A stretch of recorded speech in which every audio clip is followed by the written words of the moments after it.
we do a sort of formal introduction to.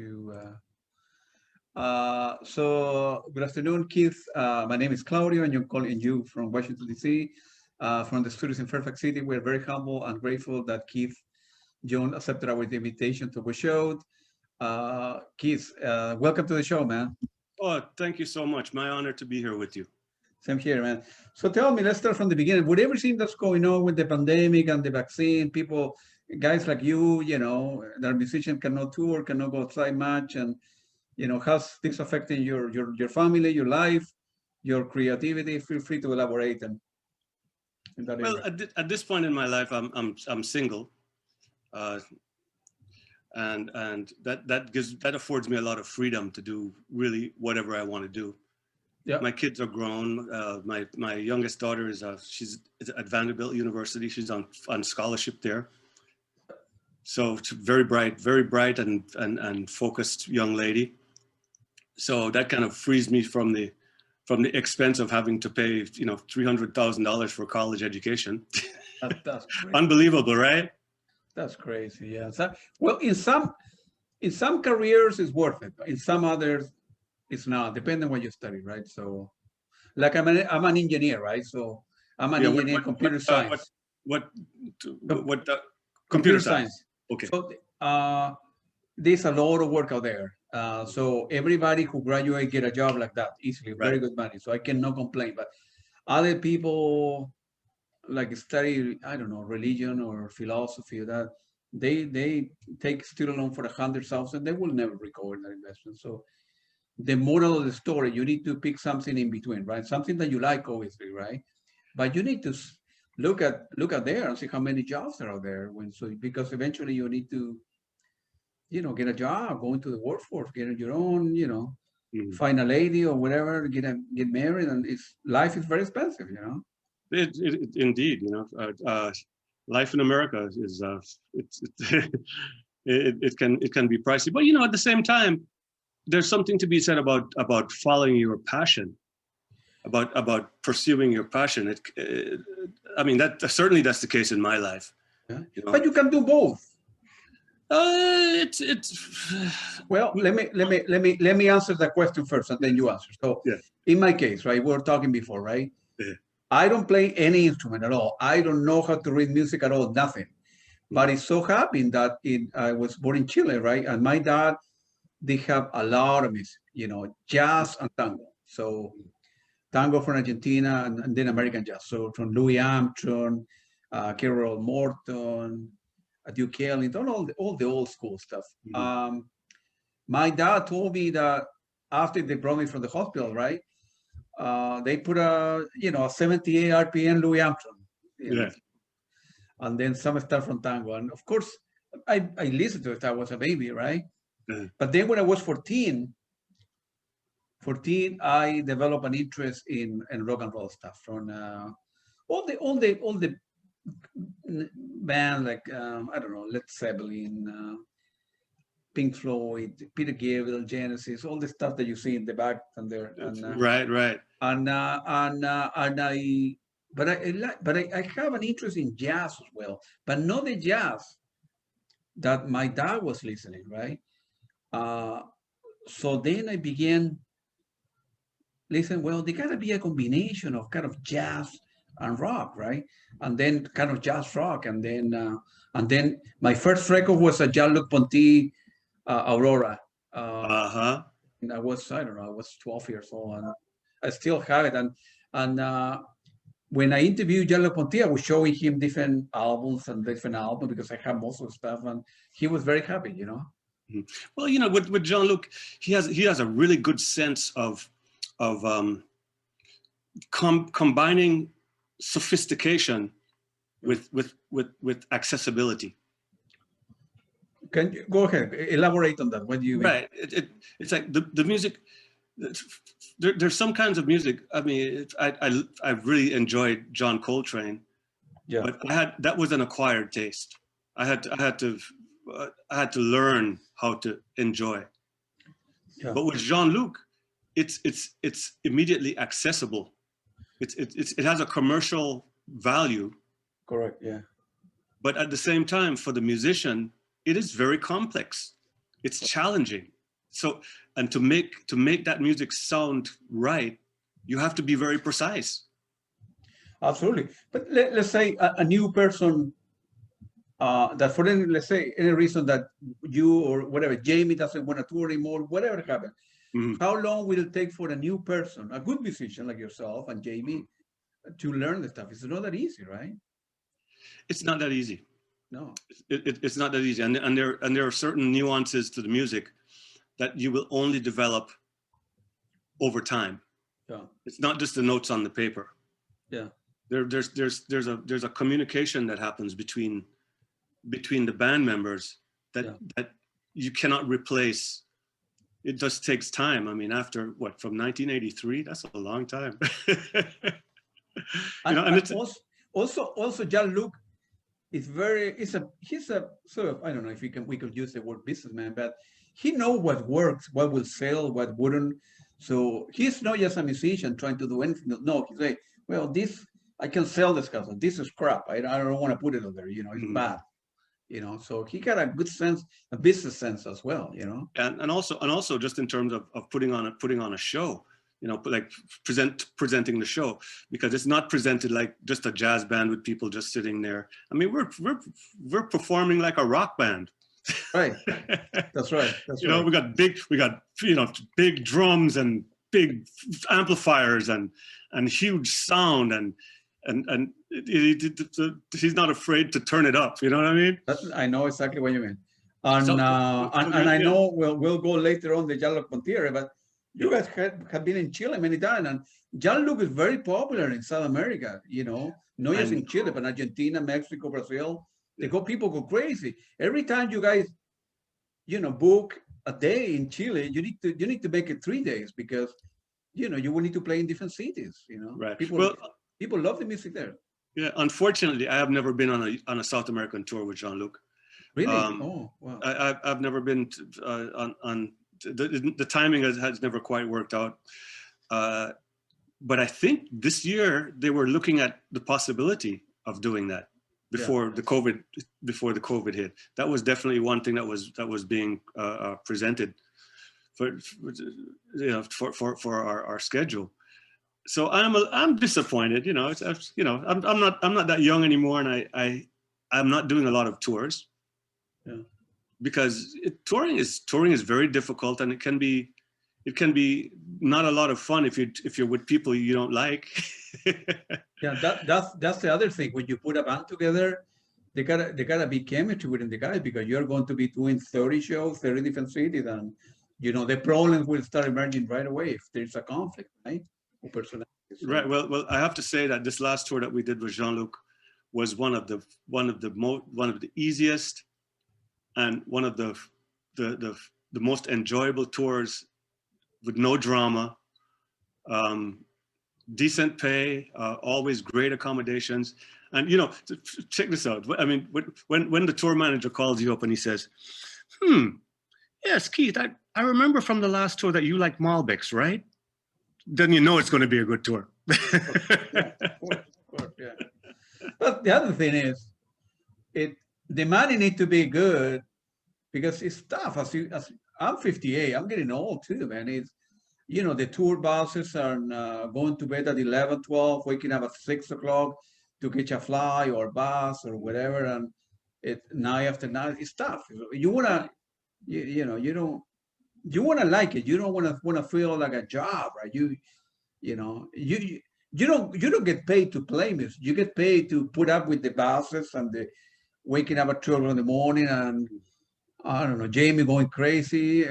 I love Jamie, man. He's my brother. He is my brother. We've been very close since the time he was living in LA, and we've kind of formed a bond there that's unbreakable. Yeah, that's beautiful, man. All right, let's go to the beginning. Were you born like in a musical family? I know you're from Jamaica. Feel free to elaborate. Right.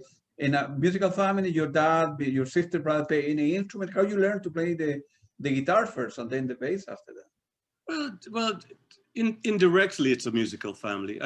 Actually, it wasn't until a few years ago that I found out that my mother, who lives in Florida, which is where I was a few years ago, like kind of helping her through some trying times. I found out she played piano. I went to the house and I saw a piano in the house. I said, whose piano is this? She says, oh, that's my piano, darling. So I said, well, I didn't know you played piano. She says, oh, yes, I play. She pulls out the music. She says, I used to play in church. Oh, you didn't know that? Yeah. I had no idea. I had no idea. Now, her father, Grandpa Williams, he played violin and guitar. Oh, my God, man. Yeah. My dad, who I have to give a lot of credit for, he never played an instrument, but he loved to dance. He used to have parties on Sundays, you know, have the friends over and play dominoes, and you know how it is in our part of the world. Yeah. You know, drink and play dominoes, have ice cream and play cards, whatever. He had a record collection. He was always into like really good sound. Gotcha. To the point where he had a sound system built for him. Oh, at home. Yeah. At home, yeah. He had a sound system with the speakers, and he had it built for him. But and he had go ahead, I'm sorry. Yeah, he had a really incredible record collection. I don't know where he acquired his taste for music, but it ranged from Mahalia Jackson gospel stuff to Miles Davis and Sarah Vaughan, and it's amazing Shahrazad. I mean, wow. Rimsky-Korsakov. I mean, it was a really wide. So anyway, when his friends used to come over on Sundays to play cards and dominoes, I would get to DJ. Gotcha. Yeah. So that's, you know, and then he'd give me a little bit of rum, you know, and some milk or something, you know how it is. I know what you mean. Yeah. So indirectly, and he was musical. He had a musical sensibility.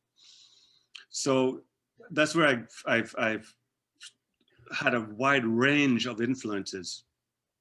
Yeah, you were listening to stuff in the background when you were a kid. You know, yeah. Exactly. You remember how big was the collection? 100,000? No. Probably. I mean, in Jamaica at that time, you know, like in the 50s and so on, it wasn't that easy to get records. Absolutely, yeah. So, you know, 30, 50, you know, but that was substantial for that time. Absolutely, right. So you know, a lot of 45s, because I used to buy the hits, the latest Jamaican hits. Yeah, gotcha. Nowadays it's so easy here in the United States buy stuff, and you know. Yeah. You can get vinyl for, I don't know, $3-4. Well, of course they're not new, right? But but people don't buy vinyl anymore, man, or CD. Oh, I don't. Vinyl has become very, very popular again. Yeah. No, I know, but no, the young kids, right? The kids that are my son is 17, right? So I don't know. The young generation now, like everything fast, right? They download music and they don't like 10 seconds, the next one, the next second, the next one. Yeah. It's very, you know, it's a fast pace as opposed to, you know, you get a vinyl, you need to open it up, and you need to sit in front of the turntable, and drink a beer or a wine, whatever you do, and you enjoy the stuff, you know? Yeah, look at the art, you know. It's, you know. Well, you might be surprised, but my granddaughter, who is she's like 14 now or 15, for Christmas she wanted a turntable. Beautiful, man. Right. So I gave her some money to buy a turntable, and then I had some records here, like about 10 or 15 records, all kinds of different things, and I gave her that for Christmas. Oh, she was so happy. Yeah. Where does she live? They live in San Diego. Oh, with my middle daughter, Kira. Yeah. And do you think she's going to be like a musician, or? She is so off the chain bright. She's going to be anything she wants to. She's her own personality. Yeah. And it's really hard to tell, because my daughter, who's at Vanderbilt right now, my daughter Sydney, she's going to be 21 this year. Her thing is musical theater. Yeah. But she's studying education. Yeah. But she is so musical. From tap dancing, her tap dancing, I tell her her tap dancing has better tempo and rhythm than a lot of the drummers I play with. Don't mention anybody, man. Oh, I won't mention anybody, but you know, I've been very lucky with drummers. All my teachers have been drummers. Yeah. You know, so from Amanda Peraza to Jimmy Norman, this incredible drummer in Florida. I mean, in Toronto, where I lived for 7 years, and people like Airto. I played with Airto and Flora for 4 years, and basically I was in school. Yeah, you know, learning about the Brazilian rhythms and the intricacies of the different rhythms, and also what I learned from Airto, which is the most invaluable thing, was how to be free with my playing, how to be free within the music. Is it difficult? It's very difficult because it's very comfortable and safe to just play the same thing every night like a rock band, you know, but it gets boring after a while. I mean, yeah, you know, they're trying to get out of their sort of comfort zone, right? Exactly. That's why these bands don't last very long, you know, because there's no scope, there's no place to experiment and grow. But Airto, playing with him for the 4 years that I was with his band, with Airto and Flora, he demanded that every night you come up with something creative. That was one of his first demands. Requirement, right? Yeah. That was one of the first requirements. It's like, oh, you play very good tonight. Tomorrow night you play something different, okay? Yes, sir. No problem. Yeah. Well, that's a challenge though, because to come up, you have to be constantly exploring. That's right. Absolutely. Well, you need to evolve as a musician too. You know, it's that you know, in every profession you kind of, you know, to stay on top of things. Mm-hmm. Whether you're an engineer or a musician or whatever, a businessman, you need to do better than the average people. Otherwise, you know, somebody's going to get you lunch. You know, your business is very competitive. My business is very competitive. So in computer science, you always need to be studying, taking classes, because there are 10 people behind you to get the job. You know, if you screw up, so you need to be on top of your game. You know, music, and I know you love tennis too. I do too, and you need to work harder. Even like now we're talking about tennis. Roger Federer has injuries, and you know, he's 38. I don't know if it makes sense for him to come back, but that's his decision. But I was listening to a couple interviews from Nadal, and Nadal, you know, he's 33 or 34, and he trained like a kid. You know, the guy is hungry. You know, he want to keep on winning. You know, he have done a lot, but he say, I'm not done. I have a lot more. Serena Williams. It's the same, you know. You know, there's that drive. You know, and there's also the thrill of being in front of a lot of people. Yeah. You know, it's one thing to be practicing in your room. It's a whole other thing where you're in front of 5, 10, 20,000 people. That's right. Completely. It's a whole other energy. I can't compare it to anything in this life, but the charge and the rush and the excitement and the fear and it's like all the emotions all wrapped up into one, and you get to perform and bring your best to those people. It's not different than you, right? You can be a studio musician, but when you are in front of a crowd, you know, you get the energy, and sometimes musicians make mistakes. They look at one another, they laugh, but the energy and the crowd and the applause from the people, and knowing that you play good and you try your best. And even Jean-Luc, he mentioned, I'm sort of semi-retired, but I'm not done. I want to do another 2, you know, tours or something. And he's my hero, man. We were doing on that tour that we did. We were doing 3-4 dates in a row, you know, and he was hanging with us like, you know, like nothing, right? Like nothing. Tonight I will go to my hard drive and send you some pictures that I got from the last time I saw you guys at the here in DC in the Bishmer in Oh, that's a beautiful theater. It's a beautiful place. That's a very famous place too, man. Uh-huh. Everybody want to play there. So growing up in Jamaica, how you start learning to play guitar and that? You play guitar before you played bass. Yeah. How you started that? Guitar is actually my first love. Classical guitar, actually. Classical guitar. Wow. Yeah, that's my first love. Actually, I just started taking lessons again about a month ago. Right. Yeah. Because how I started,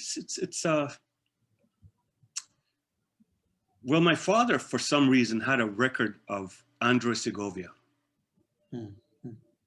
And he also had a record of Los Indos Tabajaros. I don't know if you remember them. It was a group from South America. They might have been from the Andes. Yeah, but it could be Peru. I don't think they're Chile. Yeah, they might have been from the Peruvian Andes. But anyway, it was a couple of players, and they played incredible classical stuff. But there was something about the sound that really attracted my ear. I was, 8 or something. So I kind of put that on the back burner. But I was fortunate enough that on our street, I don't know if you ever heard of a guitarist. His name is Ernest Ranglin. No, never heard. Oh, you have to look him up. He's about 85 or maybe 86, maybe a little older. Is he still alive? He's still alive. Maybe we'll call him up and interview him for the radio. Oh, he would love that. So he's in Jamaica, but very world famous jazz player. You might have heard him with Monty Alexander. He's done stuff with Monty Alexander. Yeah, Monty Alexander. Yeah, I know him, but I never. Right. So Monty Alexander and Ernest Ranglin, I'm sure they've done stuff together. So it happened that he lived on my street. Gotcha. Yeah. And on one occasion when I was coming home from school, I heard this music coming from the house over there, like this great music, and like jazz drums and guitar, and it just attracted me. So I snuck in the yard and looked over the window. What's going on here, right? What's going on here? And he looks at me and says, "Boy, you don't be sneaking around my yard. You get in here." So I was there, and I was fascinated with what was going on, and I asked him if he would teach me guitar. And he agreed, bought a little guitar, a little acoustic guitar, and he started giving me lessons. The first thing he did was write out the notes and tell me what was what, and everything was formal. And shortly after that, he left Jamaica to go to England to produce an album by an artist called Millie Small. And the song was actually became a hit. It was called My Boy Lollipop. A ska tune, beautiful arrangements, horns and harmonica. So I started looking around for a teacher, and the best thing I could come up with was I went to the academy. It was called the Foster Davis School of Music. It was a private school, and studied there for 4 years or so with my teacher, Miss O'Gorman, this English woman, this like skinny, gaunt English woman who used to smoke cigarettes soaked in eucalyptus oil. I remember the smell till today. But so that was my introduction to formal training, and that's really the only formal training I had. Oh, as a matter of interest, yeah. Do you know the band Third World, right? Yeah, of course. Okay, the guitar player in Third World, his name is Stephen Cat Core. He was a couple of years younger than I was, and he was studying cello at that same school. And I was a friend of his family. One day he comes to me, he says, "Keith, can you teach me how to play guitar?" I said, "Well, why do you want to learn how to play guitar? You're a cello player, you're going to be amazing." He says, "Oh, because guitar players get all the girls." That's true. Yeah, that's good. All right. What story? Yeah. Very, very funny story. But he still performs on the cello with the Third World. He's got a whole section where he plays cello. He's actually a pretty good cello player. That's pretty good, man. And then how you end up in the United States from Jamaica? Well, I was also on the swim team. I started swimming when I was, what, 10, 11, something like that. Yeah. And by the time I was 12, I had a world record in 50 meter breaststroke, which I set in Cali, Colombia. My God, man. So I had that world record, and I had quite a good time swimming. You know, I traveled all over the world swimming, representing Jamaica, which was unique in itself because Jamaica is not known for its swimmers. Of course not. Yeah. And then a few years later, I had another world record in Indio, California, in the 13-14 age group for breaststroke again. And you know, I had quite a promising future in swimming, and I did that for a while. It eventually ended up getting a scholarship to University of Michigan. I got you.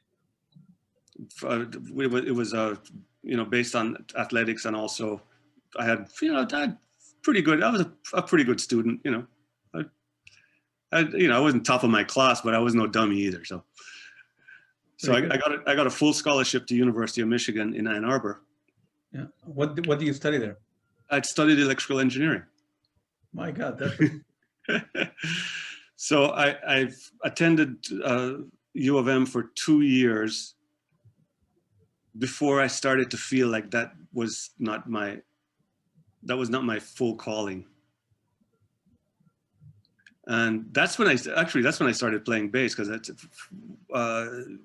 there was some gig came up and they went, well, you know, you play guitar. We have a guitar player. You want to play bass? And I said, sure, why not? So I'm a totally self-taught bass player. And since that time, that was 1970. Since 1970, I've been playing the bass. Yeah, and the rest is history, man. Yeah. After a couple of years of college, I didn't flunk out. I just dropped out because I kind of lost interest. That's when I moved to Canada. That's when I moved to Toronto. Really? 1972, yeah. Well, for your first gig, the first band? No, that's when I decided I'm going to be a musician. But no, why not stay in? Because I was on a musician in Michigan, or because I was on a student visa. So you couldn't say. No, you can't. You know, this is America. So I was on a student visa, but Canada is part of the British Commonwealth. So, and Jamaica is also part of the Commonwealth. So you don't need a visa to go to Canada at that time. Yeah.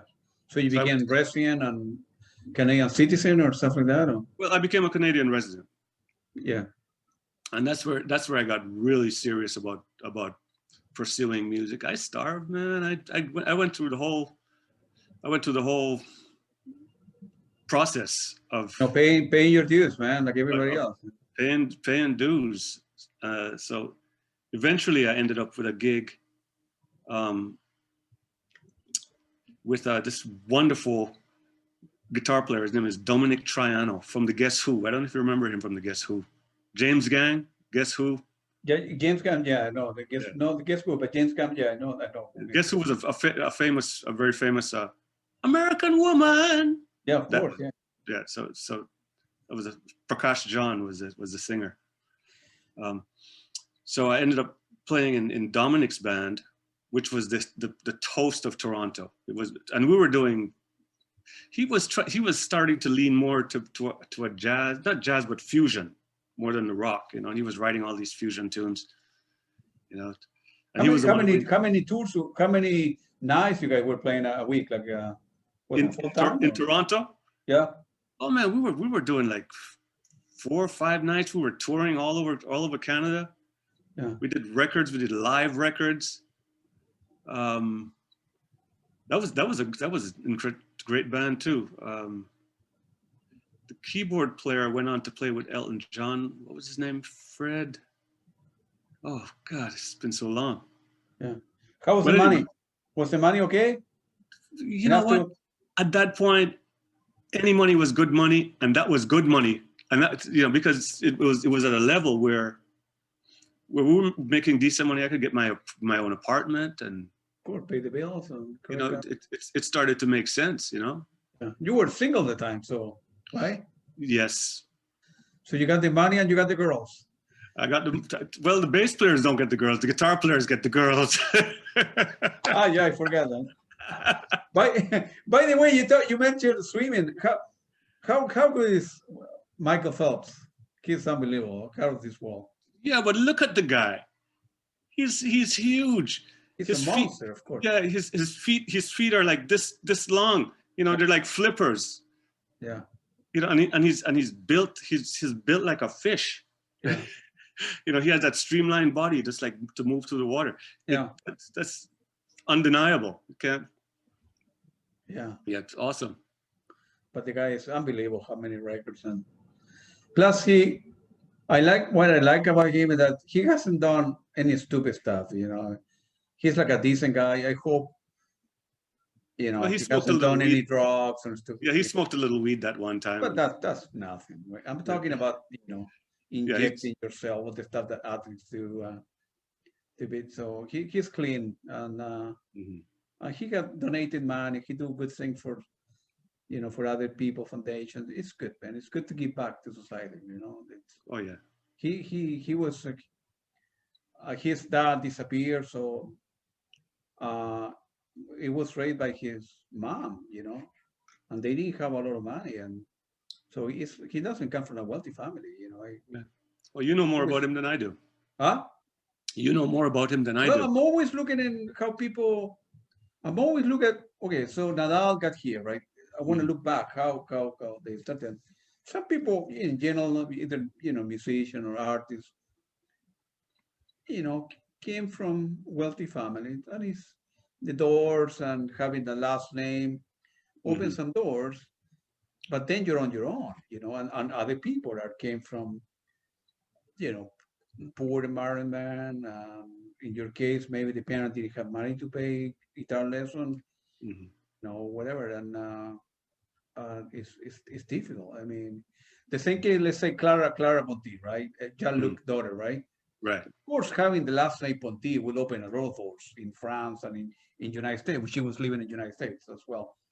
But she's a very good musician. You know, your last name carry you for a while, right? But eventually you need to go on your own. If you're not good, or you're not a good musician, I don't care what your last name is, you know.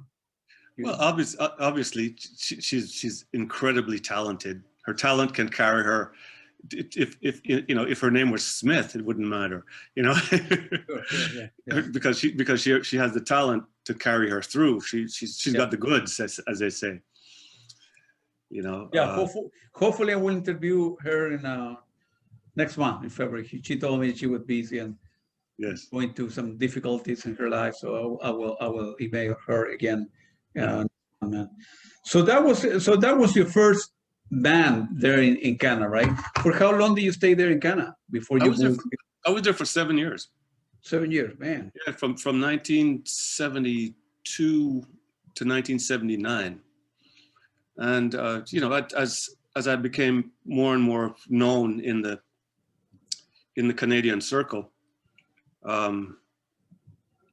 even though I was still, you know, I'm as far as bass playing goes, I'm kind of like a hacker, because I never took any lessons. So everything I learned, I kind of put the pieces together, which is one of the reasons I don't teach, because I don't have any kind of method to show anybody. It's like, I learn something and I apply it, and I learn it and apply it.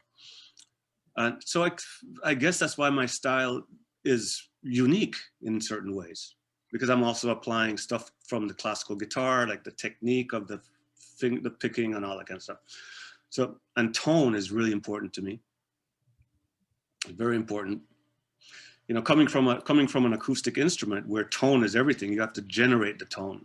Sure. So, yeah. So I just put all the pieces together and started to get hired by different people, and the jazz players kind of liked to play with me, because they at that time, what do they call it? They said, oh, I had a good boogaloo beat. Yeah. You know, because I was coming from Detroit and I was listening to a lot of Detroit funk, and so I had that that was part of, plus the Jamaican feel also, you know, the Caribbean feel. And I was getting hired by some jazz musicians. And as it turns out, on one of the gigs, there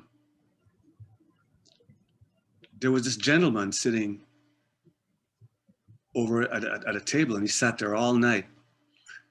And he was just kind of watching me all night. And I thought maybe it was because he saw me looking at his most beautiful wife or something, you know.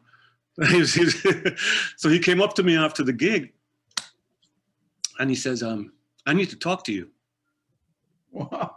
And I went, oh man, he's going to, pretty big guy too, you know. So he's going to kick my butt right now. He says, my name is David Clayton Thomas from Blood, Sweat and Tears, right? And I was I'd been listening to Blood, Sweat and Tears since Spinning Wheel, right? Because that was one of the records in our collection in Jamaica. He says, my name is David Clayton Thomas, and we have an opening in the band, and I'd like to hire you to play bass. My God, man.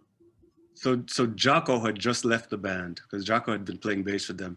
Oh, really? Jarreau, yeah. That's how he hooked up with Bobby Colombi to do it, to do a solo album.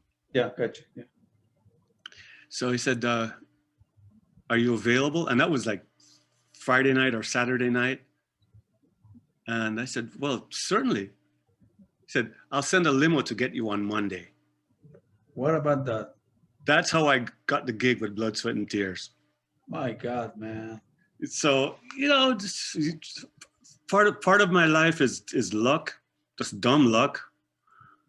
And part of it is just like tenacity, just like hanging in there, you know, hanging in there. So that was a great band. Mike Stern was in that band. Yeah. Larry Willis was the keyboard player. Oh. Dave Bargeron, who was the band leader for Jarreau's big band. Yeah. The arranger band leader. Big Bill Tillman from Texas. Tony Klatka. Bobby Economou, the drummer who played on Jarreau's album. Those are important names, man. Oh man, I felt so small. I felt like I was standing among giants. Those are big names, man. So you mentioned before luck versus tenacity.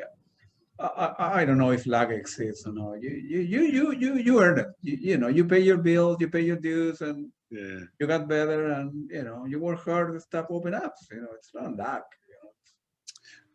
Luck is when you have nothing to offer, you know. Tenacity pays off. Tenacity pays off over time, I think, you know. Yeah, that's true, but it helps to be in the right place at the right time because there's so many great musicians that we'll probably never hear of. Yeah. You know, just because they never got the chance, and then if they were just, you know, now everybody wants to be on Facebook and they're posting pictures of everything. I didn't grow up in that era, you know. Everything was a personal relationship. Gotcha. Have you ever played in the Montreal Jazz Festival? You like Montreal, or actually in Quebec too? Quebec is a beautiful city, man. I like going there. Quebec City is wonderful. We played there on the Jean-Luc tour. Really? When? Yeah. In the last tour in 2018. On the last tour, yeah. Yeah, that's a beautiful. During the summer, during the winter, it's so tough, man. Yeah, we actually played in the same hall in Montreal that we recorded that video that you see from 1983. Yeah. We actually played. We did a show there. It was quite a feeling. People went crazy. Oh man, you know, that band. I think the Jean-Luc's fans are so loyal. Of course, yeah. They're loyal. They're loyal over the years. So people would be bringing like their grandkids to the show. There would be like 2-3 generations. That's right. Yeah. And the kids sometimes would come up to us after and said, "We had no idea that jazz could be so fun." Yeah, that's beautiful. Yeah, I took my son. I saw you guys did in this area. You did 2 gigs at the Roundhead in Maryland, and then you did 1 gig on the Richmond. And I went to Roundhead, and then the night after I went to the Richmond. That was beautiful, man. That was beautiful. Plus, you had all of the fire you had been, in and out of the band, different records, and there's a good chemistry. You guys play well together. It clicked. Everything clicked in the band. So I think the audience can feel when things are comfortable, and they can feel when there's a certain, like, to use, for lack of a better, when there's a certain kind of love that's flowing, love and respect that's flowing through the band. They can feel it. It translates to the audience. That's right. Yeah. And it will keep them coming back. So, oh man, it was incredible. People would be coming to the shows, and they were, oh man, I saw you guys back in like '80, and I'm going, really? I drove all the way from Philadelphia. It's like, are you kidding me? people do, because that the 2018 was, I think it was, if I remember correctly, like 20 nights or something. That it wasn't long. So it's he will go to certain cities, and if you are, I don't know, here in the United States, right? If you like a band and you need to drive, 2 hours or whatever, you do it. The tickets are not that expensive. The tickets were like $50 or something like that, and very affordable here in the United States. And people will drive 3 hours or whatever to see the man, and see you guys, not just Jean-Luc. But that was unbelievable. I hope Jean-Luc never retire, and I keep on doing, Atlantic Year, 2 now, because in the Atlantic Year, there are like 10 records or so. So right. Oh, there's a lot more material. It's a lot more stuff. Yeah. And, well, from your mouth to God's ears, because I'm not done yet, but at the same time, I might get offers from people to go on the road, and I tell them, no, I'm not interested. Yeah. Because I'm not that involved with the music, and I don't know the people in the band. I guess at my age, I'm a little bit more picky. You can be picky, right? You can. Yeah. How was your experience playing with John Anderson, and when there was the Henderson Ponty band? How was the experience? That was awesome. I have been listening to Yes. Actually, I surprised John because I started quoting lyrics from Tales from Topographical Oceans. And he looked at me, he says, he looks up, he says, that's quite amazing. You're from Jamaica, aren't you? How do you know that album? With that voice, yeah? Yeah. So I told him, man, I wore that album out. I wore it out. Yeah, gotcha. Yeah. But how when you guys toured with John Anderson, they were only Ponty guys, you yourself and Jamie. Why John Anderson didn't bring anybody from the Yes days and all the? I'm not entirely sure what their relationship was at that time. Yeah. I know that he had been doing some solo stuff. He had been traveling around doing solo stuff, getting his one-man show together, which was pretty amazing. I've seen some videos of it. Yeah. And I think he just wanted to expand. I think he wanted to grow, and it goes back to what I was saying before. It seems to me like Yes kind of got to a point where there wasn't enough growth for him. Yeah. And when he heard Jean-Luc's music, it sparked interest in a different direction. And they started to talk, and that was that. So it's a amalgamation of John's music and Jean-Luc's music, and it required a certain amount of skill. Well, yeah, because his stuff is very different.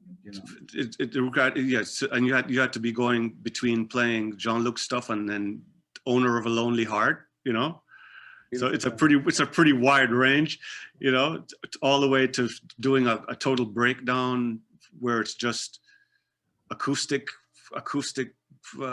like cajon and acoustic guitar and fretless bass. So it requires a lot of scope. Actually, I was really, really impressed with John Anderson's solo show. I don't know if you ever got a chance to see. Which he has done too many. That was before I think 10,000 hands or whatever. No, that's it. That's the one. Yeah, yeah. I saw him at the Bishmer as well. You know, like. I thought that was amazing with the Chinese violinist, and That's right. Yeah. I thought it was just such an eclectic, and the percussionist from, what's his name, Happy from Trinidad. Yeah. So it was like the United Nations on stage, and everybody was super talented. Yeah. That show was very good. I had the opportunity to talk to him a couple of the show, and he signed some poster and some CDs that I bought. And he's of course he's John Anderson. I mean, I think what's happened in jazz, there were so many great musicians over the year that there were some, I think, personality issues, and you know, it's I don't know, and so many good singers there, and I think it's you get to a point in a band that if you're good and you want to do your thing, and the band doesn't allow you to go into a direction, you need to leave and then do, like, I don't know, maybe Sting with the Police, right? Sting wanted to do his stuff different from the Police, and he went on his own, and look at what he has done. Well, I feel like that is the situation in any kind of relationship. In any kind of relationship, because my goal in this life is to grow and to learn. And from a very early age, I decided that I was going to do something that afforded me to travel, because I wanted to see the world. This little island of Jamaica was not big. It was never big enough for me. I wanted to see the world. So first of all, the swimming afforded me travel. Yeah. And not only that, but you're meeting people, you're meeting interesting people and interested people, interesting and interested. They're interested in your life. So it's not like traveling the world as a tourist where, you're looking for the nearest McDonald's. So you're getting to try native foods. You're getting to experience the culture of another place. Yeah. Looking back either as a musician or as a swimmer, what's the best place you've ever been, or the place that you could buy a home if you have the money, or move, or whatever?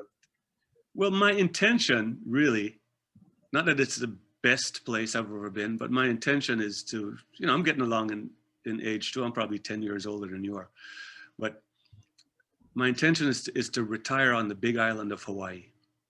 Yeah. That would be beautiful, man. That's my intention, because right now I'm slowing down.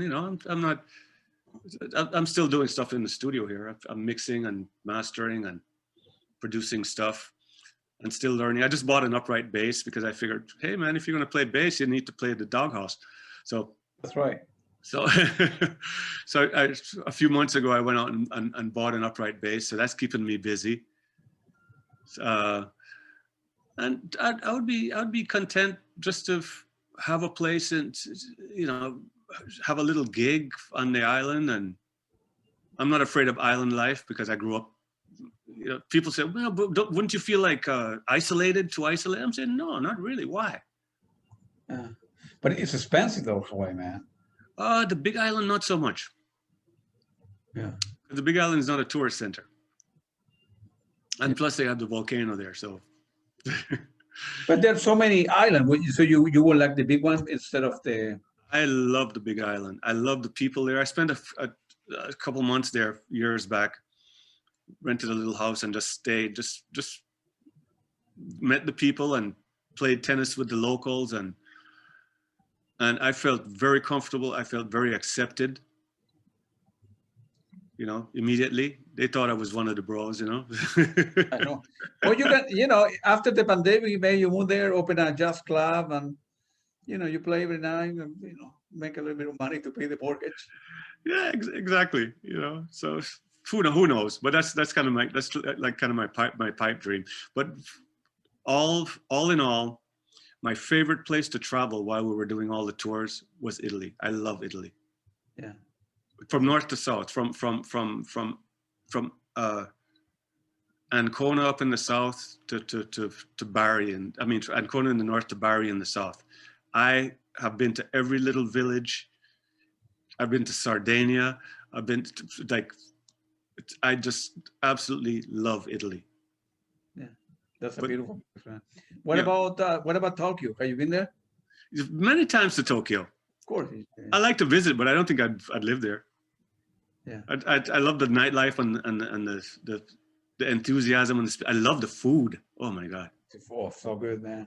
Oh, I'm a bit of a foodie. And speaking of foodies, if you ever get the whole band together, I will. No, I'm serious. I'm talking to Wally couldn't make it this weekend because it's his birthday, actually. Oh, I got to call him. Yeah, either. Thank you for telling me. Yeah, either he mentioned it may have been today or yesterday. I don't know. Of course, I didn't ask him because I don't know him personally, right? So he said, no, I cannot do it because he said my wife is putting something nice for me together, like I go to get away because it's my birthday. I said, man, don't worry, man. Have a great birthday with your wife, and I will get in touch next week. But then I talked to Jamie. Exchange email with Jamie at least once a week. And then I want to do like a very serious next. So if I talk to Wally next week, like the week after, I will let you know in advance. You know, can everybody make it at whatever 2 p.m. or 3 p.m. EST, and then I will ping Jean-Luc to see. You know, I need to time it well because in France you are 6 hours ahead, right? And most of you, the three of you, are in California. So I need to do the math and then synchronize it. But that would be fun, man, with Ponty and talking about music. I will enjoy it. It will be a gift for me, you know, that you guys can have fun. That for me, it's, you know, with all you mentioned before, how you put this radio together. So with the pandemic, right, I thought, well, I want to put like a jazz, kind of soft rock radio. I put that first. Mm-hmm. I got a lot of 50 listeners a week or so. Mm-hmm. Then I said, well, I want to do another one, a jazz rock, right? That was great. I got, you know, playing Genesis, Peter Gabriel, little rock and roll stuff. And then you got to put some Gentle Giant in there too. I have that too. Yeah. And then and I will send you on the link so you can listen to good music for free, man. And then I say, well, I want to start doing interviews. I want to interview everybody in the world, man. Because my goals are very high. I'm a very ambitious guy. And I have done 50 interviews, and I started small, and everybody was telling me, those people, you know, they're online radio. You're not the BBC. Nobody will reply to you. And the second week I interviewed Steve Hackett for Genesis. Mm-hmm. And I have people like now all the Jean-Luc Ponty band, Jean-Luc Ponty, the drummer from Toto, for Pat Metheny, and now I began doing electronic music people, and it's growing. And then after that, I put that a third radio called Andromeda Sounds, that I do electronic music, ambient, and then when I begin doing soundtracks too, you know, mm-hmm. And I want to begin interviewing directors from different movies, and so it's for me, it's fun, man. It's I'm covering all the costs to put on the radio. I keep on buying music anyway, so right. And then my idea was I want to make it inexpensive for people, so they are all free, 24 hours a day, no advertising, no social media, nothing, just the best music I could afford, 24 hours a day. And I have now close to 1,000 listeners a week. That's wonderful. And then some interviews, like the interview with Jean-Luc Ponty, have been seen by 120 people in the world. And people help you out, you know, like when I send the pictures I took from Jean-Luc and say, man, these are great. Can I use? Of course you can use. Right. And then I say, you know, after the interview, Jean-Luc, if you don't mind, you know, here's my name and here's the link on the radio. And this is the link from the interview, you know, put a little paragraph there. in your website, people began listen to the music, say the great music, and listen to the interview. It was great. People help you out. Well, there's always interest. If it's somebody you enjoy, there's always interest to find out more about that person and their life and their motivation.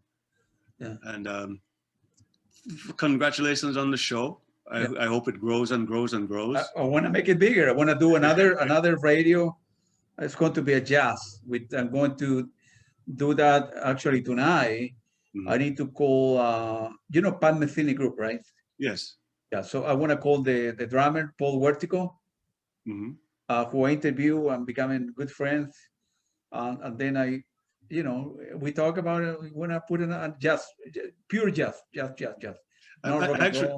I actually had the pleasure of playing with. You remember the first Pat Metheny group with Danny Gottlieb. Of course, Danny Gottlieb, of course, yeah. Right.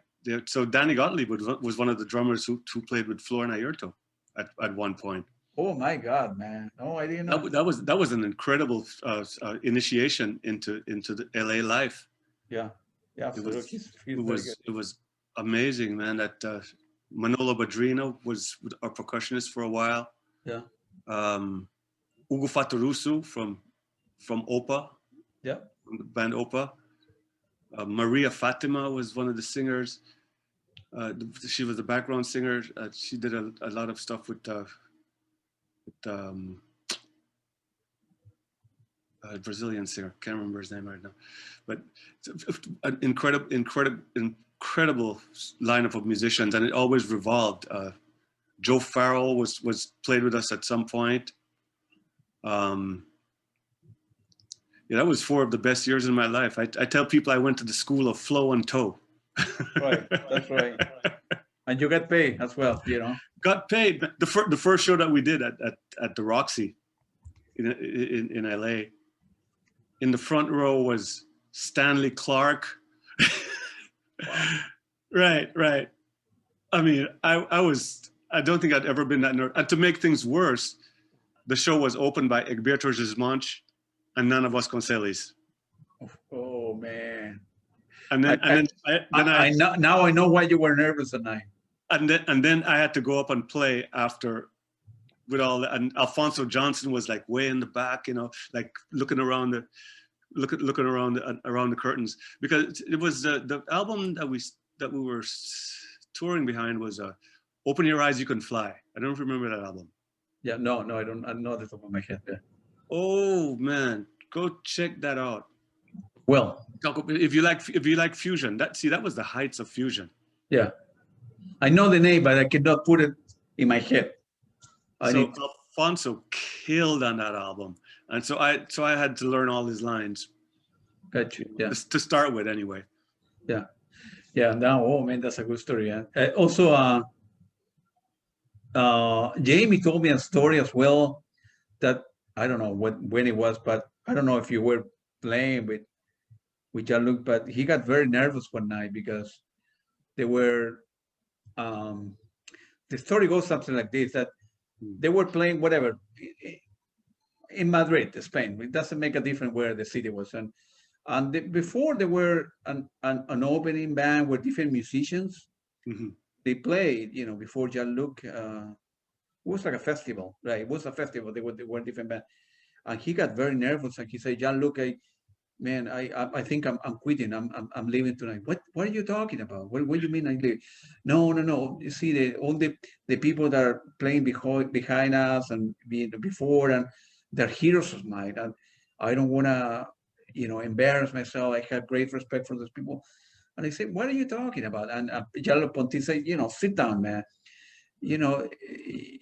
I respect you a lot as a musician, and you are my guitar player. You have an idea how many people want to be in your spot?" And he said, "Yeah, many. Yeah, well, I pick you, man. So get a glass of water, go to the bathroom, relax, man. You are my man. You are my musician." And it went like that. So, I know exactly how he felt, because there was one show that we did. I think it was in Philadelphia on that first tour, that early tour. Because for some reason, I don't know if we had similar booking agents or something, but Jocko's band and our band always seemed to be either in the same place or so. The word of mouth small band opened up for us. Yeah. Oh man. What do you play after that? How Right? you can top that, right? Yeah. Right, and you know, plus I've been stealing a lot of Jocko licks and whatever. So now I can't play any of that stuff because Jocko Was there? the real stuff is there. So that was an interesting event. So I know exactly how Jamie felt. I was ready to like call it quits and just go home and just like, all right, you know. Yeah, so Jamie would say, no, I'm leaving. No, no, no, you cannot leave, man. I pick you, and I could have chosen many guitar players, but you are, yeah, man. And also, Jamie told me that Jamie and Jean-Luc have like a son father relationship. I don't know. They I don't know. That's what he mentioned that he. Yeah, well, it's pretty much like the Jamie and I have like a brother. I feel like a big brother to him because you know he's a special. He has a really special spirit. Yeah. Plus, he like all the animals that he have his house. Yeah, might I say he has a delicate spirit. Yeah, he's a good decent person, man. Right, and he's like a wide open book all the time. Yeah. So sometimes it's good, sometimes it's not good, man. Sometimes it's good, but sometimes people take advantage of it. Yeah. So I always felt like I was his protector. I got you. Yeah. You know. I know what you mean, man. How was the experience with Santana? Carlos Santana? That was awesome. Man, he's the man. That was well. I mean, Santana is great, but let's talk about the band. Okay, go. Yeah, of course. Go ahead. I'm all ears, man. Seriously, let's talk about the band. The first tour that we did in Japan, and when was that? What year was that? So to put it in context. Let me try and put that in 1986. Gotcha. Yeah, that's when I came to United States to study. Yeah, 1986. Check out this band. Chester Thompson. Oh man, I know who he is. On keyboard. Also Tom Coster on keyboard. Chester Thompson wasn't playing drums? No, not that Chester Thompson. Chester Thompson, the keyboard player from Tower of Power. Ah, I got you. Okay, I heard Chester. Yeah, the keyboard player. Okay, you. Not just one, but two keyboard players, Chester Thompson and Tom Coster. Of course, I know who it is. Okay, I'm just going to go through the lineup here. Graham Lear. Yeah. Right, from he was from Canada. I'd known him from Canada because he had also done stuff with Gino Vanelli, and I'd go see them play with Gino. Awesome drummer. Raul Rico, Kungas. Yeah.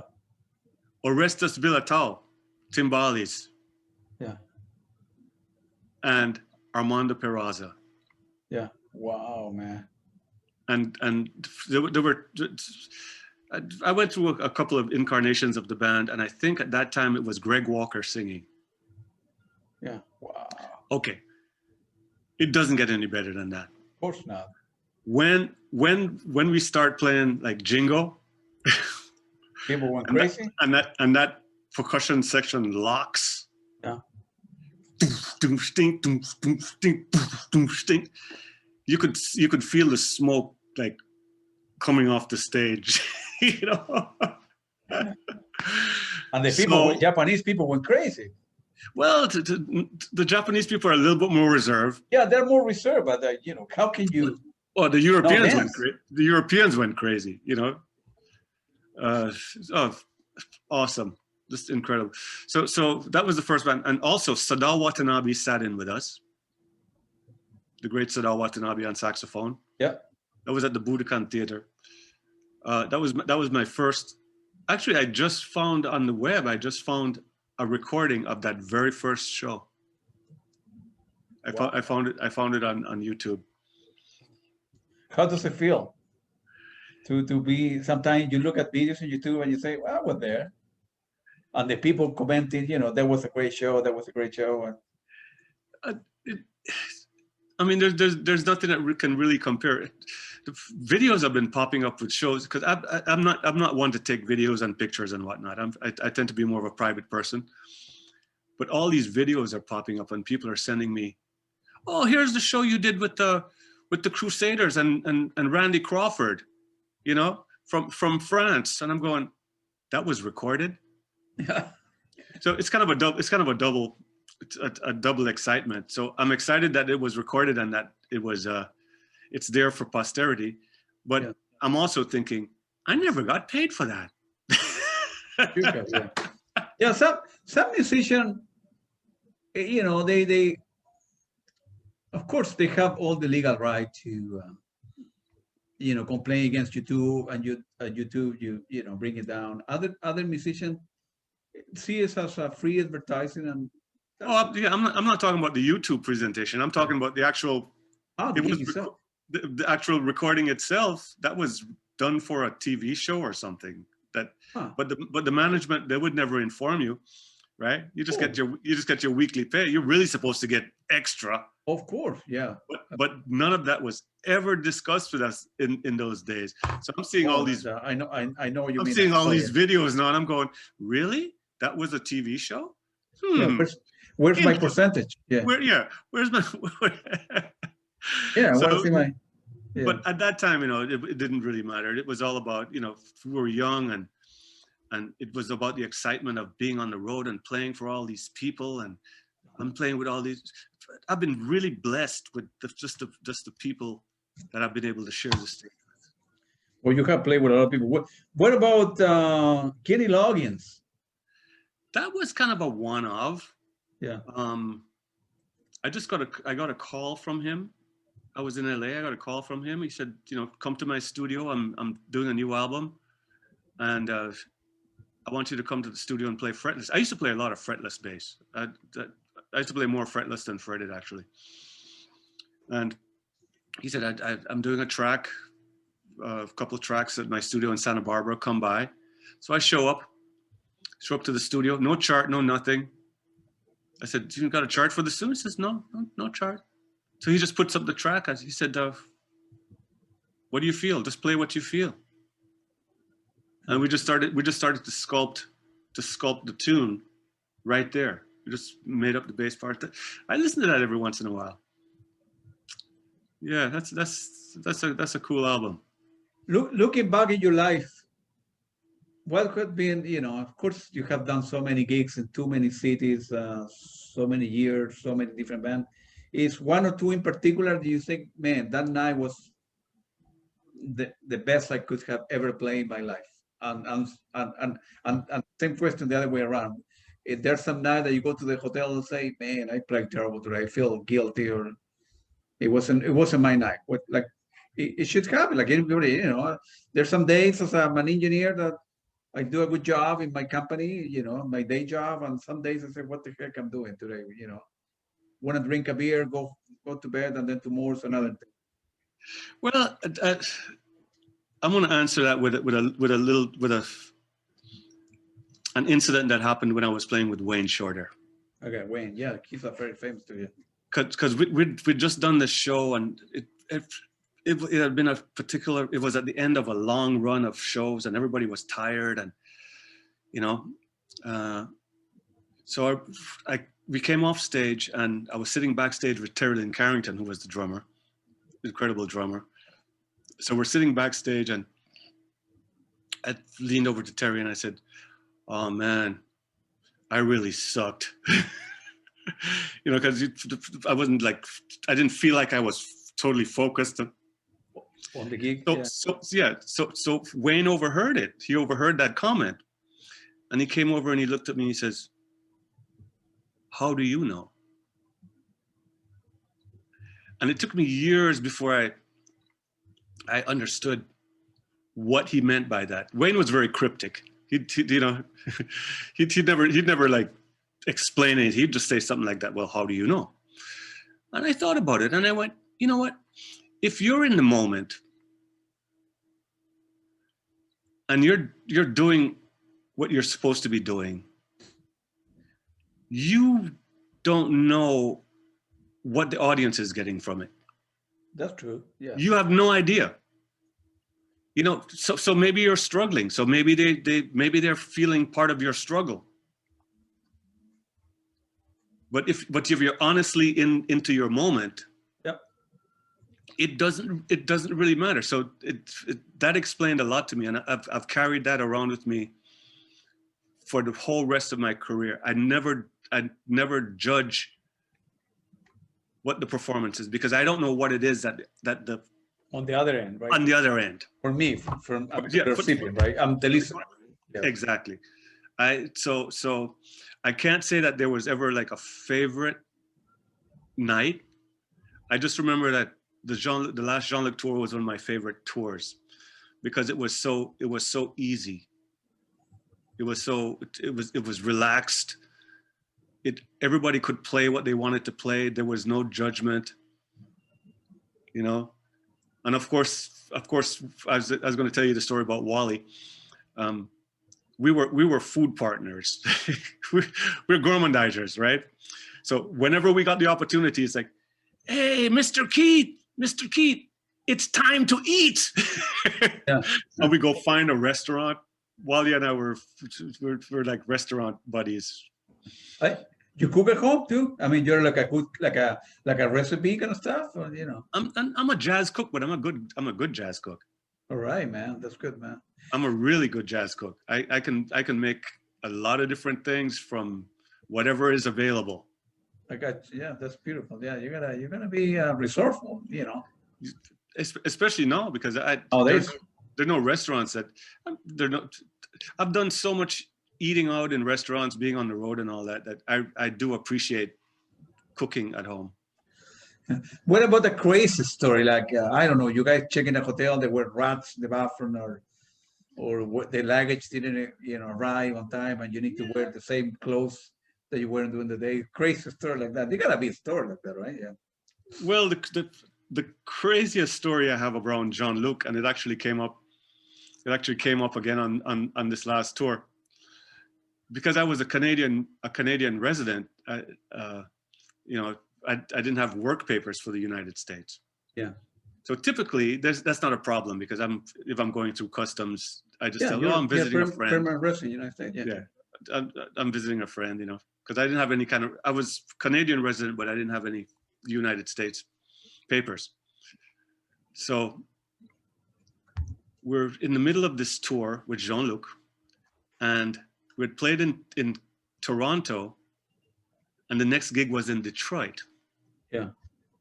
So we get to the airport, and Jean-Luc has never forgotten this, because he was like really nervous about this on the last tour. So we get to the airport, and we're going through customs, you know, with the whole band, and I have my bass with me, and the US Customs stops me. He says, "You don't have any work papers." I said, "Oh no, I'm not going to work. I'm just going." He says, he looks at me with this look on his face. He's like, "Who are you trying to kid?" He said, "Your band members here? Is it, you know, you got a bass?" He said, "No, you can't. There's no way. You don't have work papers. We're not letting you through." My God. So the show is that night in Detroit, right? And I look over at Jean-Luc, and I'm going, "So what? What I know what I'm going to do. What can we do?" So when they get to Detroit, they call Ralph Armstrong, because Ralph is the guy.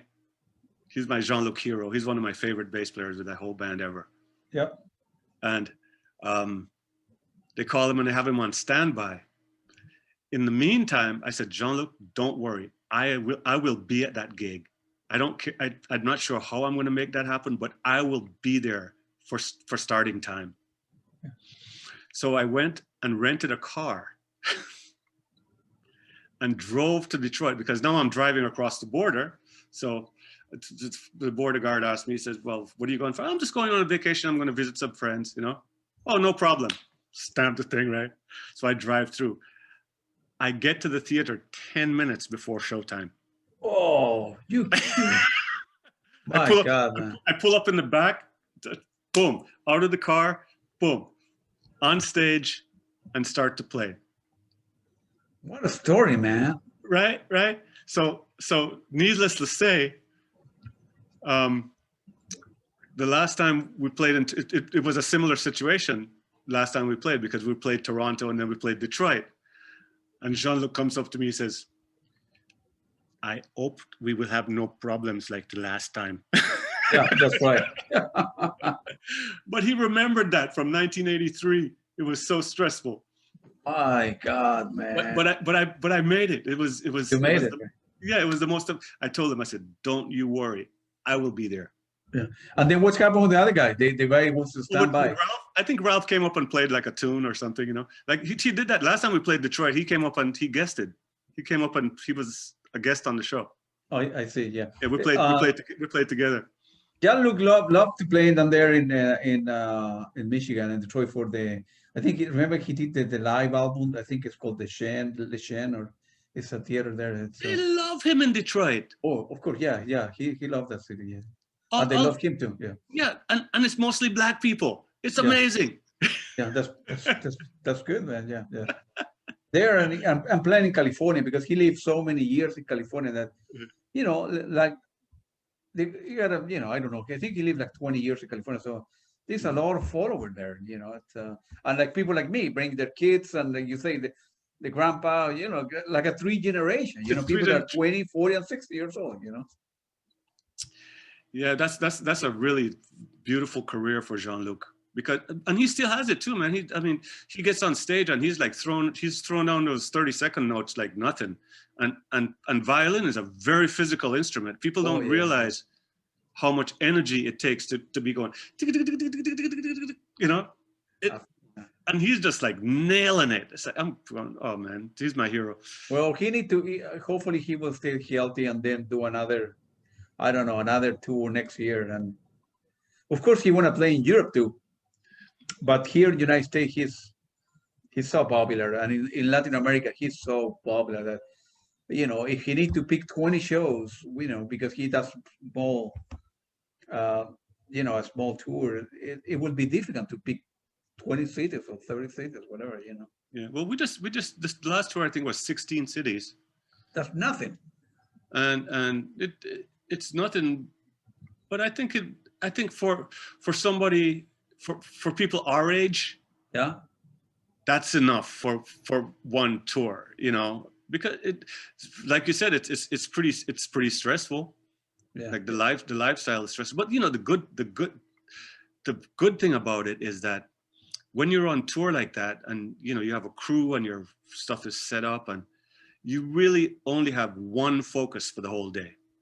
Play your instrument. That's the one focus. Nothing else really matters because everything else is taken care of. Right. Yeah. So that's the beauty of it. You really get to focus in on that little 2-hour slot, or, you know, and then you have the sound check to get your head together and to run over things,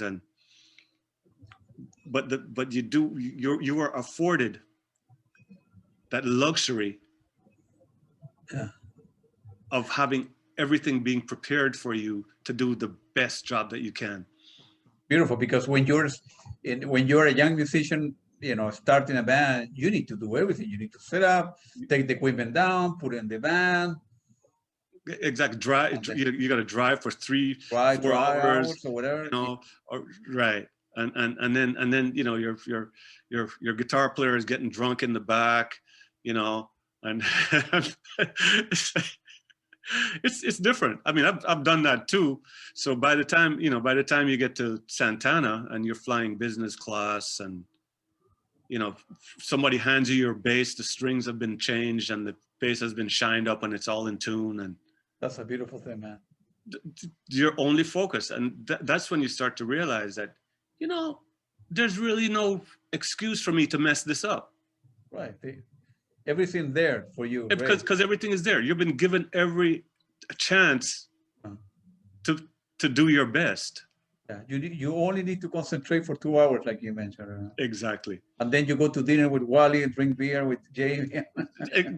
Exactly. So go ahead. So I think that's the most fortunate part of being in those situations, you know. That's a lecture, my friend. What kind of music do you listen to now that you're at home and you cannot go out that much? And I've been listening to some of the new stuff. I just discovered this guy Willie Jones from Nashville. Yeah, a black country artist. Yeah, really. Cause I just spent some time in Nashville. I spent the first year with my daughter because she went to Vanderbilt, which is in Nashville. So I kind of shadowed her for the first year because I'm one of those kind of dads. where you were doing some gigs there, or just to? No, well, I had made some tentative plans with a friend of mine to maybe start a little mixing studio, but Nashville it wasn't a good fit for me. Yeah. You know, demographically, socially. Yeah, it wasn't. I decided to come back to LA after about 10 months. Well, but you enjoy yourself, have a good time, visit your daughter, which is important. Oh, it's very important. We have a very tight relationship. What kind of music do I listen to? I've been listening to a lot of classical music lately. Yeah. David Oistrakh, who's one of my favorite violinists. And actually, Jean-Luc was very surprised that I even knew about David Oistrakh. Really? Yeah. But you know, I've collected videos from him from when he was just a young man. You know, he's like, to me, he's like the Jimi Hendrix of the violin, of the classical violin. He's just so his intensity and you know, he's not like a Heifetz, you know, that's all pretty and you know, I can like smell the vodka when he's playing. You know what I'm saying? I know what you mean. I know exactly what you mean. As a matter of fact, later on when I send you the link for the interview and the radio, listen if you have the time to the interview with Jean-Luc. He was very generous. We talked 2 hours about everything. Right. He was very good. I don't know. Jean-Luc was very good to me, man. I'm very, very few people have the opportunity to talk to the man for 2 hours. We talk about him. You know, I asked like 2 nights before, Jean-Luc, is any particular topic that you don't want me to touch or you want to emphasize on or whatever? He said, no, everything goes, man. Whatever. So I have like, I don't know, like 40 questions. And we went from Frank Zappa, from when he was in California, going back to France, the time that he lived in New York, and all the gigs he got done, and all the stuff, wine, and it was a gift to me, if you will. Well, he's very candid that way. He's very open. Very yeah. Yeah, that's what I love about him. You can, it's not like a band leader that they're always going to talk about the music or whatever. We'd touch on politics, we'd touch on spirituality, touch on all kinds of things. Just personal things that we're going through, and that's a band. That's a family. It felt like it feels like a family. He mentioned to me when you guys were. No, you were not part of that tour. When they went to Chile, he liked the desert, and thought about buying a house there in the north of Chile, the Atacama Desert. I don't know if he will ever make it there, but he liked. When I told him I'm from Chile, oh man, he was very happy. So he opened up to me because he knows that he's very well known and they treat him very well there. And, a guy like Jean-Luc Ponty can do 10 nights in a row that would be sell out in Chile. Yeah, I don't think you'd want to do 10 nights in a row at his age. It's just too much energy. Yeah, no, of course it's. I mean, the way we play our shows, we do not hold back. So it does. It's like a sports event, really. You give everything that you have that night, man. You give everything that you have. It's like a sports event. So you do need a chance to recharge and refill your batteries, refill your tank. And that's right. What are your plans for you kids for the next, hopefully with the vaccine and cities opening up? If it were up to you, what's your next 6 months or a year looking for kids, John? That's the $1 million question. You know, I just got a divorce about a year ago from a 26-year marriage. Wow, stuff, man. Good marriage, and you know, no weird stuff. We're still great friends, by the way. Me and my ex-wife Faye, we're wonderful friends. We get on the phone and talk, and did a great job of raising our daughter. She's brilliant, and she's all that. But it was just that I wanted to because in the beginning, when we got married, I came off the road. I stopped touring. Yeah. Just so I could be married for 26 years. Sure. You know, make sure that the kids are cool and everything's good and we're good.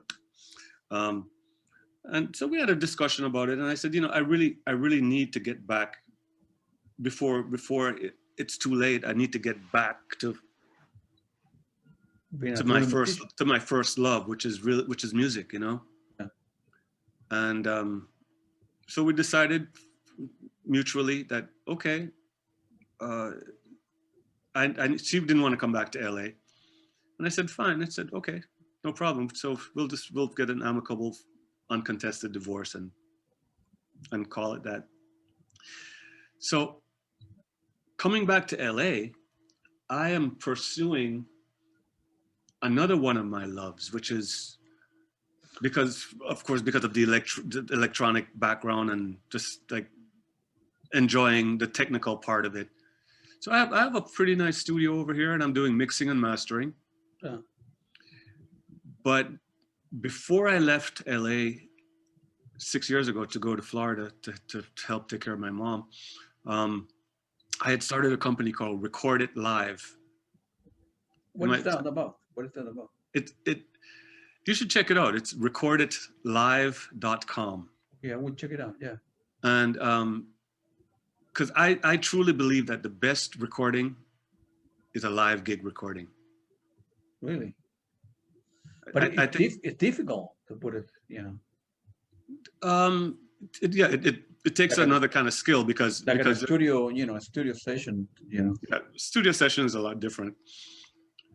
So I started this company called recorditlive.com, and there's some videos up there. There's some of Rayford's band playing, and yeah, Karen Briggs and some other really cool stuff. And if this stuff ever opens up again, I have all the gear. I produced one album in Florida, an artist named Greg Diaz, and that was an 18-piece big band, recorded live. That is really my goal, is to not so much the playing, but I want to capture these live recordings because it separates the men from the boys.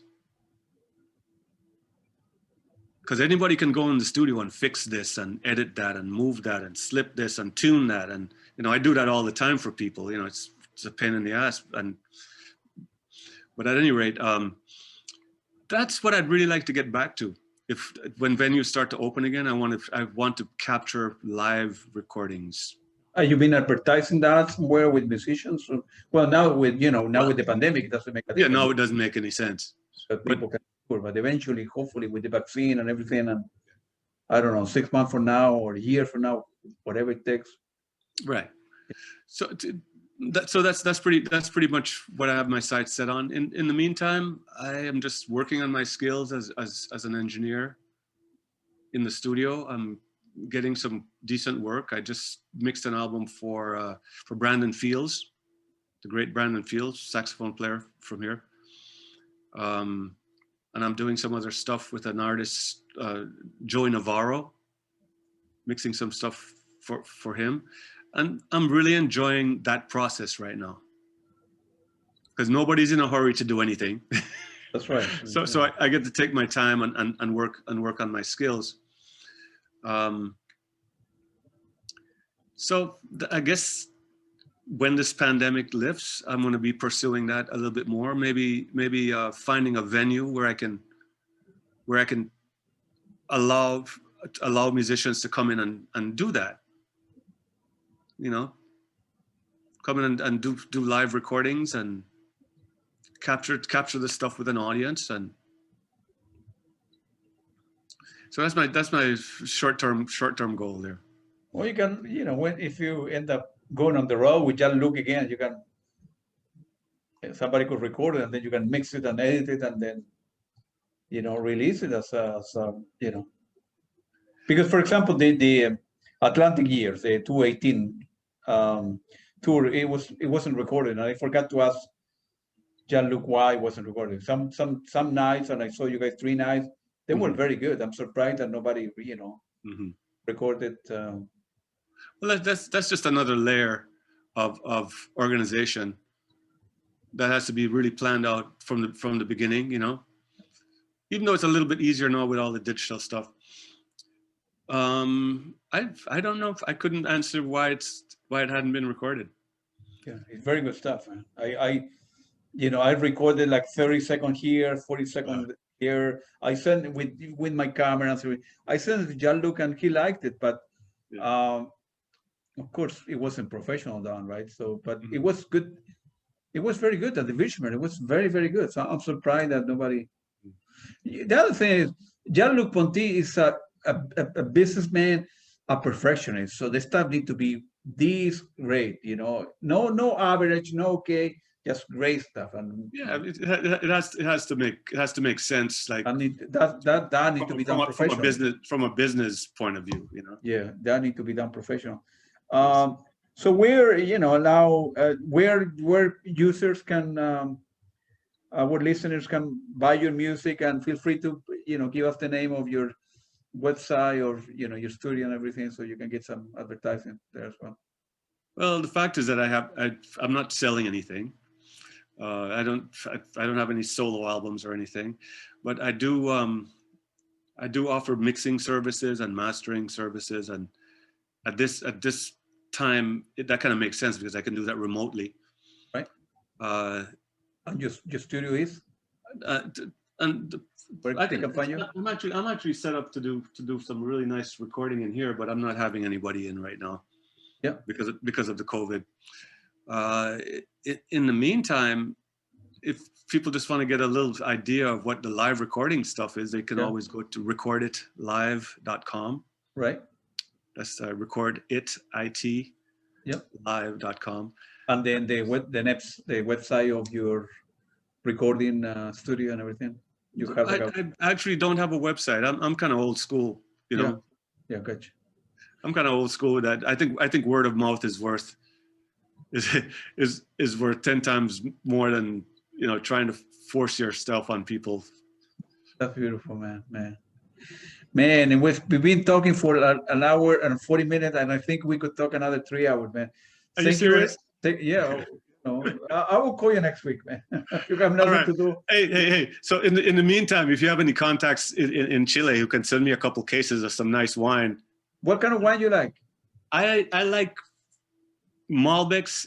I'm really partial to Malbecs, or good, very fat Chardonnays. I'm a red wine drinker, so the light wines don't work with me.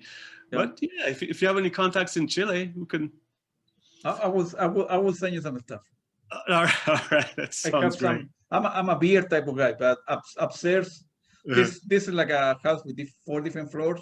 So I have wonderful. Music here in the second and third. I have a lot of stuff. So I will send you some when your way, man. And it was very nice talking to you, Keith. You're a great musician. I will send you the link later. I will send you the picture. Wait for the picture tonight. You will like those. I'm looking forward to it. And you look very good. You're playing. Jean-Luc was always in the middle. You were on the left. So to the left of Jean-Luc on the gig, and then Wally obviously was to the right, and then to the right of Jean-Luc, and then he was to the right. You were to the left, and I will send some picture. We like it, and let's stay in touch. And then once I talk to Wally next week, I will send an email to the 4 of you, man, and we put a session and we invite Jean-Luc, man, and we talk for 2 hours. Everything goes. Looking forward to it. Thank you very much. I appreciate it. Have a great night, man. You have my contact info and my cell number and everything. So anything I can do from my end to promote your gig and promote your studio and everything, I will put the link when I upload the video onto Vimeo on the website. you know, it would be a link. You can get a hold of Keith John in the following website. So there's, you know, hopefully Wonderful. some people will go there, man. Yeah, appreciate it. it. Have a great night. You're a good man, man. All right. You be well and be safe. You bet, man. Thank you. Appreciate it. Thank you. Take it easy. Appreciate it, man.